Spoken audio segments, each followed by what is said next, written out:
Bienvenue à JL Medina. Aujourd'hui, leçon de production écrite, écrire une légende, première partie, manuel millefeuille, pages 126 et 127.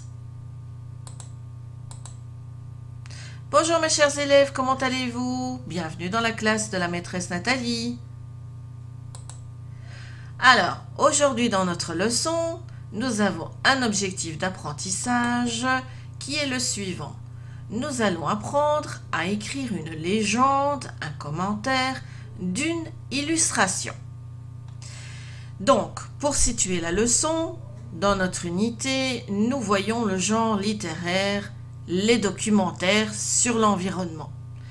Alors, quel que soit le documentaire, vous avez déjà remarqué dans vos livres que vous voyez ou dans des fiches documentaires, on l'a vu, il y a toujours des illustrations, c'est-à-dire soit une photo, soit une image ou un dessin ou un graphique, il y a toujours une illustration. Mais cette illustration, si vous prenez la peine de bien remarquer, il y a toujours une légende avec. Alors, vous allez me dire, maîtresse, mais qu'est-ce que c'est qu'une légende? Alors, je vais vous l'expliquer. Une légende, réfléchissons, qu'est-ce que ça pourrait être?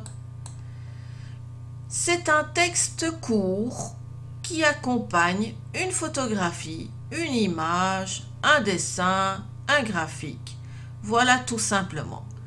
Mais j'insiste sur l'adjectif court. Ça ne doit pas être un livre, non, non. C'est juste un tout petit texte qui accompagne une photo, une image, etc. Je vais vous montrer un petit exemple. Voilà, j'ai choisi la photo du lion. La légende, je vais écrire un petit texte. Bon, ici, il est vraiment très petit. Le lion, le roi des animaux. Donc, ce petit texte-là, eh bien, c'est ce qu'on appelle une légende. D'accord? Alors, nous allons voir quels sont les critères d'écriture pour les légendes. Vous savez très bien, chaque fois qu'on a vu un genre littéraire, il y a toujours des critères d'écriture bien spécifiques pour ce genre littéraire. Nous n'écrivons pas une bande dessinée comme on écrirait un dialogue, ou bien comme une pièce de théâtre, ou bien comme un documentaire. Rappelez-vous, il y a toujours des critères d'écriture. En ce qui concerne les légendes, il y a 3 critères d'écriture. Et vous allez voir, ils sont très simples. Le premier critère, je choisis une illustration. Évidemment, je ne peux pas mettre une légende si je n'ai pas de photo, d'image ou une illustration, quelle qu'elle soit. Deuxième critère d'écriture, j'écris un court texte qui explique l'illustration. 2 choses importantes ici, court texte et qui explique l'illustration.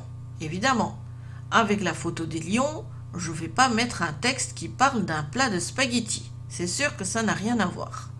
Donc, il faut évidemment mettre un texte qui a rapport avec votre illustration. Et chose très importante, je dois toujours écrire ce petit texte à la 3e personne, que ce soit du singulier ou du pluriel, ça dépend de quoi l'on parle, et toujours au présent.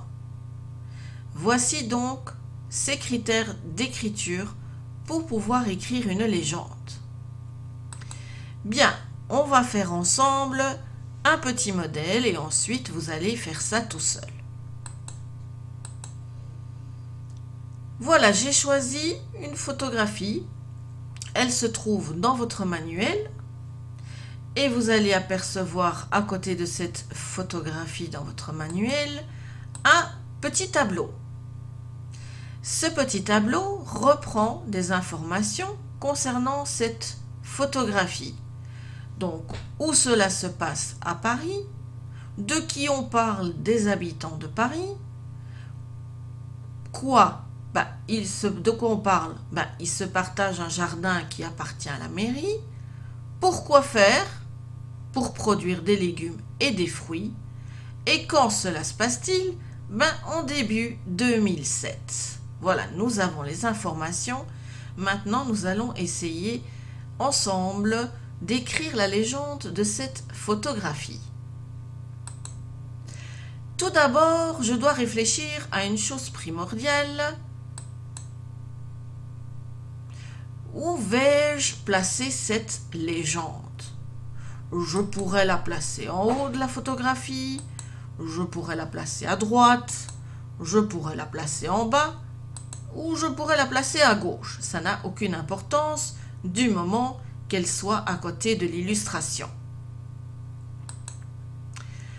Bien, moi, je l'ai choisi en bas. Voilà, j'ai trouvé que c'était joli en bas.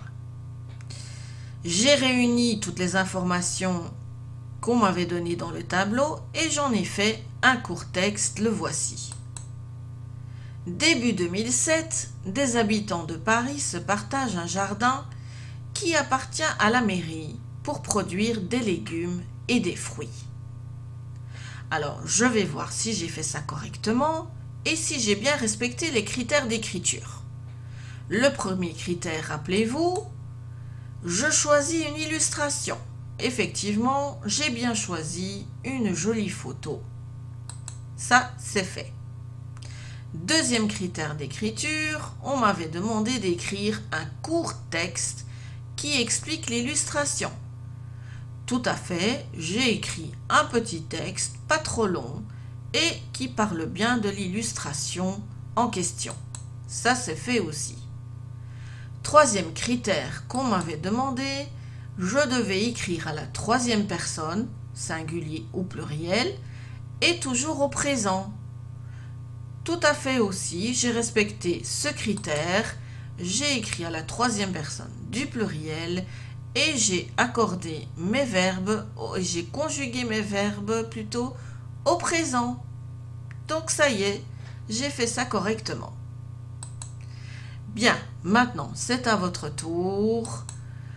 Voici un petit exercice, c'est le même que l'on vient de faire ensemble. Donc je vais vous demander d'écrire la légende de cette photographie. Je suis sûre que les garçons vont être contents, en respectant bien entendu les critères que nous venons de voir ensemble.